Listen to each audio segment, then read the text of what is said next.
everyone, myself Bhautik Trivedi, working as an assistant professor in IT/ICT department of LJ Institute of Engineering and Technology. I will explain you the concept of substitution and transposition technique in information and network security subject. That's the part of the unit number 1. So in unit 1 up to this, at least you know the concept of security, then after the security attack, then after the security services, after the security mechanism, then after the concept of cryptanalysis, then after the cryptography, and then after the cryptanalytic attack. In today's session, fully focus on the two important techniques. That's the part of the encryption and decryption procedure. One that is known as a substitution technique, and second one that is known as a transposition technique. So let's start with the concept of substitution technique first of all. So what do you mean by substitution technique here? So what is the meaning of substitution technique here? A substitution technique, that is a one technique in which the letters of plain text are replaced by other letters or by numbers or symbols. Means one letter will be replaced by another letter, one letter will be replaced by another number or by symbol. That is known as a substitution technique. So the major focus, one letter will be replaced by another letter. So which particular technique, which particular different examples, that's the part of the substitution technique. So mainly 6 examples for that. First one, that is known as a Caesar cipher. Second one, that is the mono-alphabetic cipher. Third one, that is the Playfair cipher. Fourth one, that is the Hill cipher. Fifth one, that is the polyalphabetic cipher. And sixth one, that is the one-time paid. Must remember the name. This 6 technique, that is the part of the substitution technique. Means one letter will be replaced by another letter with the different technique. So at least you know the name of each and everything. Again I repeat the name: Caesar cipher, mono-alphabetic cipher, Playfair cipher, Hill cipher, polyalphabetic cipher, and one-time paid. So let's start with the Caesar cipher. So fully concentrate here. Caesar cipher, what is the logic behind that? In Caesar cipher, it involves the replacing of each letter of the alphabet with the another letter. But what's the logic behind that? The logic is that it directly standing 3 places further down the alphabet. Means in encryption, in each plain text letter P, substitute the cipher text letter C. But how? What's the logic? Because all of you know, for that you creating a one formula. So what's the formula behind that? C is equal to E in bracket K comma P. Again, you already know the concept of symmetric cipher model. You know the C means what? That is the cipher text. E means what? That is the encryption. K means what? That is the key. And P means what? That is the plain text.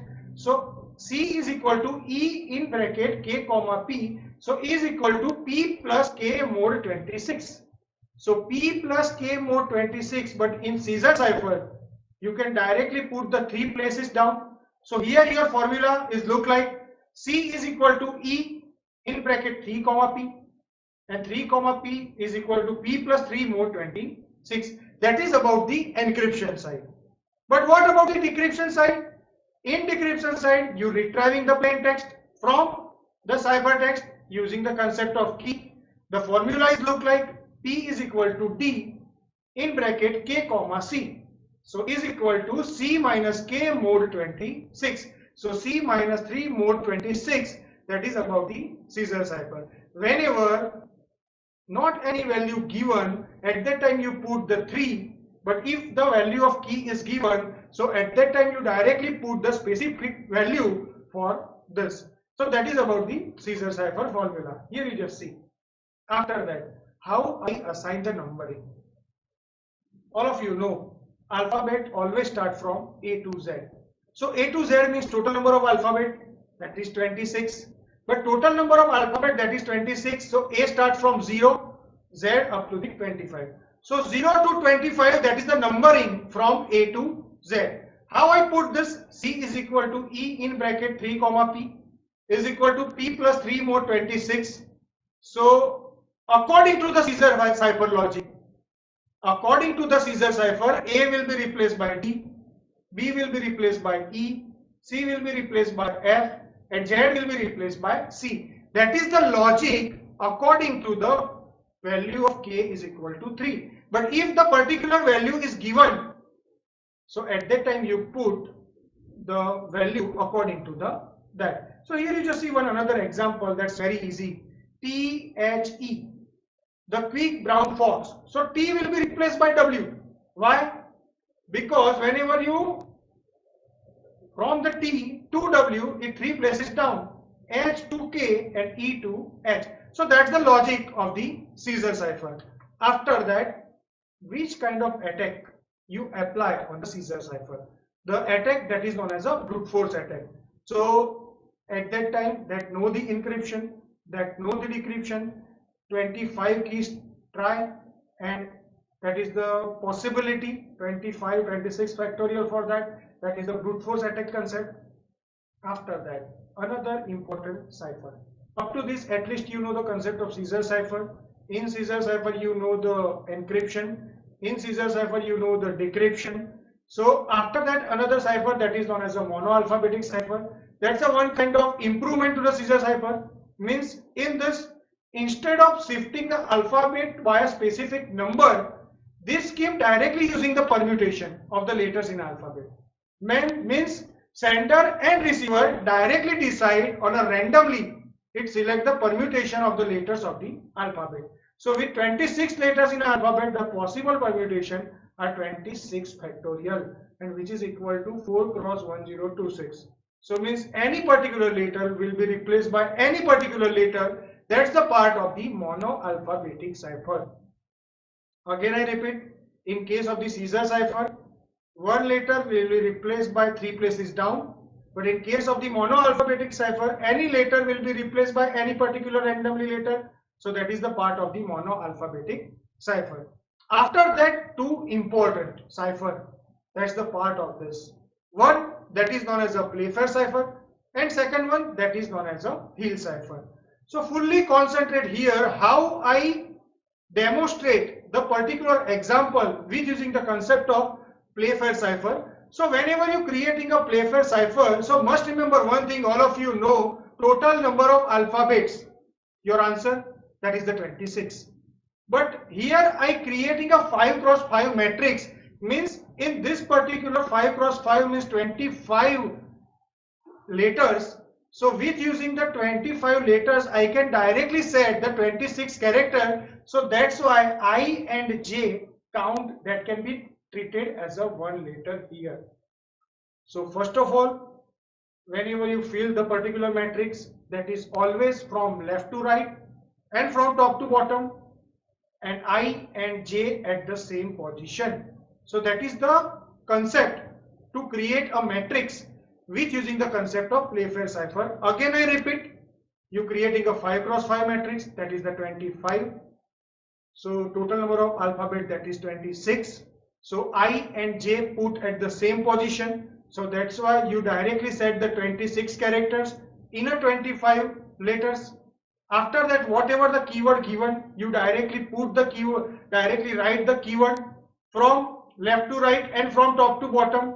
So here you just see, let's start with the, after that, after set the matrix, then after here I give the plain text, that is tall trees. So at that time you make the pair of that. So first two TA and then after LL.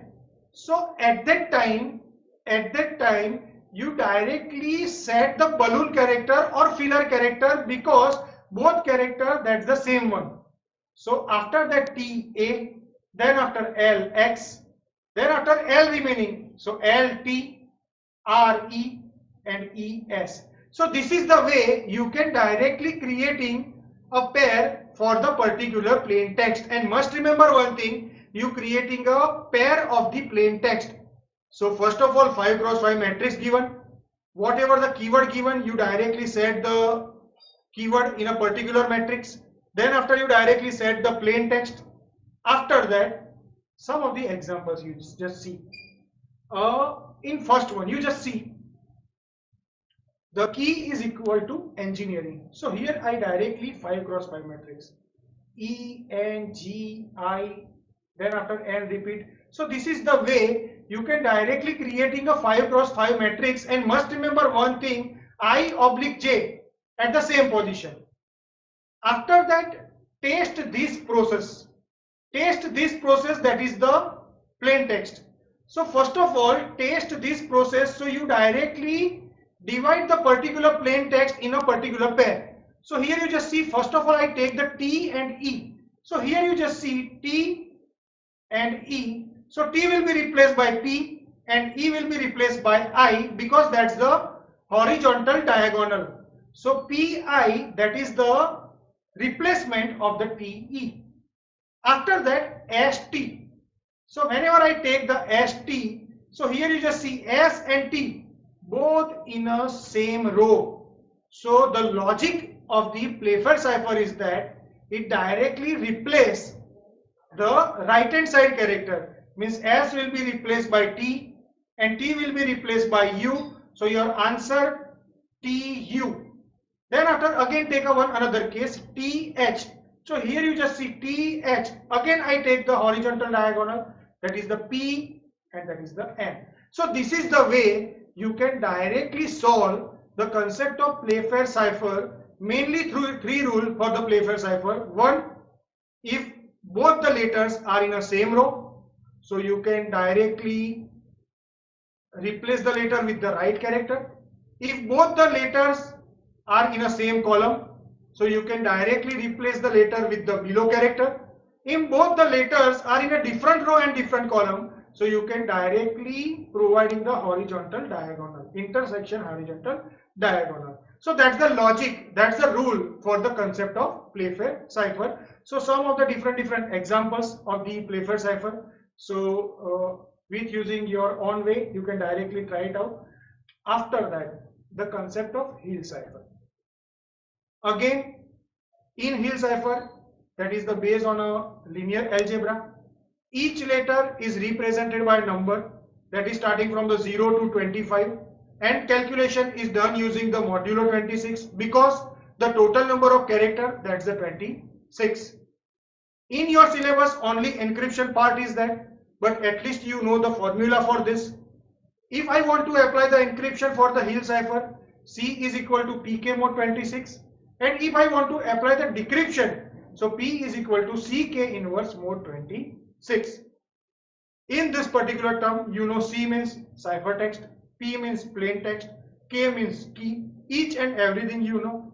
So let's start with the example of the Hill cipher. So fully concentrate here. Again, in Caesar cipher, all of you know that is starting from 0 to 25. Here that starts from 0 to 25. A that can be considering as a 0th number, and Z that can be considering as a 25th number character. So in Hill cipher, here I take the key is equal to Hill and plain text is equal to example. Key is equal to Hill. So here I creating a 2 cross 2 matrix or 3 cross 3 matrix, that is totally depends on the key part. So here Hill is there. So here I directly put HILL. H means which particular number character? H means 7, I means 8, and L means 11. L means 11. So key matrix, here I directly said the key matrix is equal to 7, 8, 11, 11. That is related to the key matrix. Second one, that is the plain text. Plain text means exam. So EXAM. E means 4, X means 23, A means 0, M means 12. So first of all, in a Hill cipher, I directly creating matrix for the key and matrix for the plain text. So that's the initial stage of the concept of the Hill cipher. After that, how I apply the logic. Here you just see key matrix, Hill, plain text, exam. So C is equal to PK mod 26. P means what? So plain text.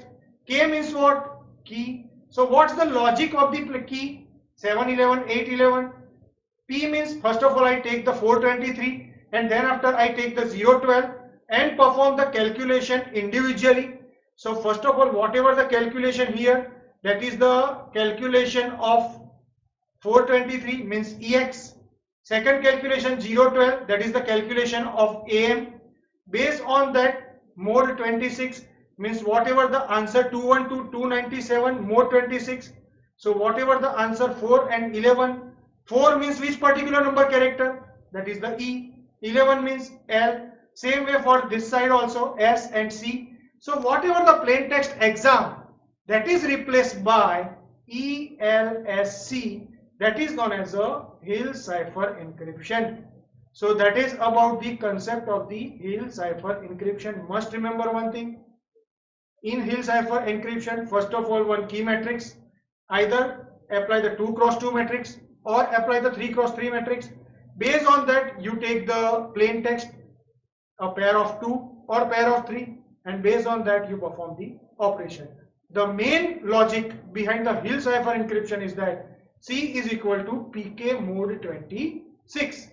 P means plain text, K means key, and then after performing the modulo 26 operation. After that, up to this total number of cipher. First one, Caesar. Second one, monoalphabetic. Third one, Playfair cipher. Fourth one, Hill cipher. Fifth one, polyalphabetic cipher. Monoalphabetic cipher encoding using only one fixed alphabet. But in polyalphabetic cipher, that's a one kind of substitution cipher in which the cipher alphabet for the plain alphabet may be different at different places during the encryption process. For a particular encryption process, it directly generating a different answer on that. So whenever you talk about the polyalphabetic cipher, so mainly two cipher, that's the part of that. One, that is the Wigner cipher, and second one, that is the Vernam cipher. After that, one time paid. Again, the last technique for the substitution technique, and that's the most important thing. So one time paid generally developed by Gebert Vernam in 1918. So in this, whatever the message is that can be represented with the sequence of zeros and one using a coding mechanism, and this particular coding mechanism, that is known as ASCII coding. So in this, one plain text is given, in one time period one key is given, and from plain text and key you directly generating a one ciphertext. So must remember one thing in a one time period, the value of the plain text, the length of the plain text and the length of the key both remain same, and then after you applying the XOR operation to generating a ciphertext. So here one example for that.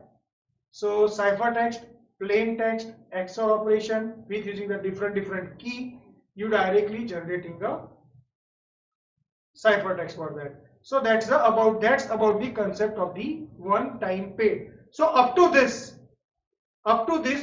at least 6 substitution technique you know. First one, that is the Caesar cipher. Second one, that is the monoalphabetic cipher. Third one, that is the Playfair cipher. Fourth one, that is the Hill cipher. Fifth one, that is the one time paid. Sixth one, that is the polyalphabetic cipher.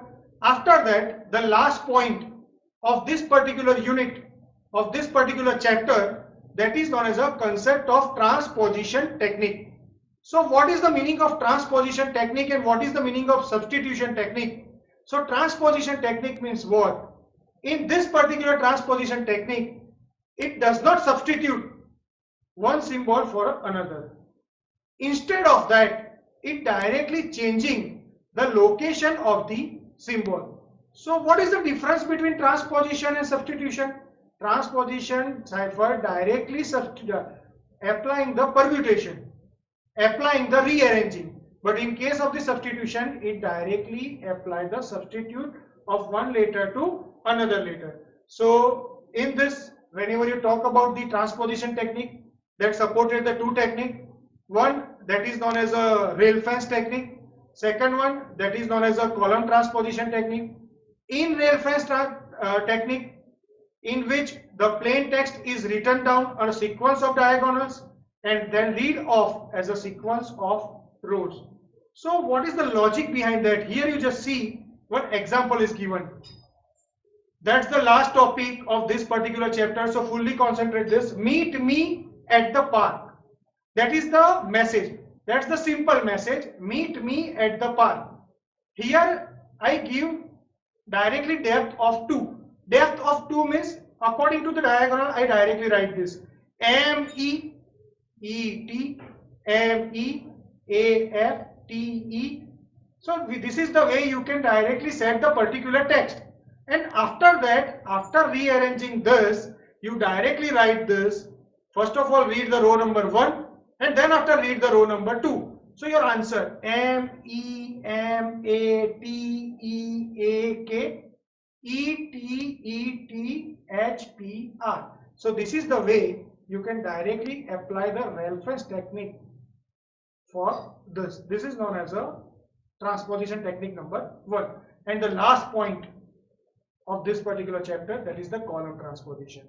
Column transposition means plain text is given, key is given. So here you just see key 4, 3, 1, 2, 5, 6, 7, plain text, attack, postponed, until, this. How I generating the ciphertext for this? So first of all, read the column number 1. Means you just see T, T, and A. After that A, P, T, M. Then after T, S, U, O. A, O, D, W. Then after the whatever the remaining one, that is known as a concept of column transposition. So up to this, in today's session mainly focus on the 2 part. One, that is the substitution technique, and second one, that is the transposition technique. Again I repeat the name. In substitution technique, first one, that is the Caesar cipher. Second one, that is the monoalphabetic cipher. Third one, that is the Playfair cipher. Fourth one, that is the Hill cipher. Fifth one, that is the one-time paired.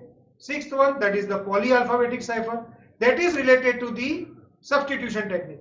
And second technique, that is the transposition, in mainly 2 technique. One, that is the rail fence, and second one, that is the column transposition technique. So that's all about the unit number 1 in information and network security subject. Thank you for watching.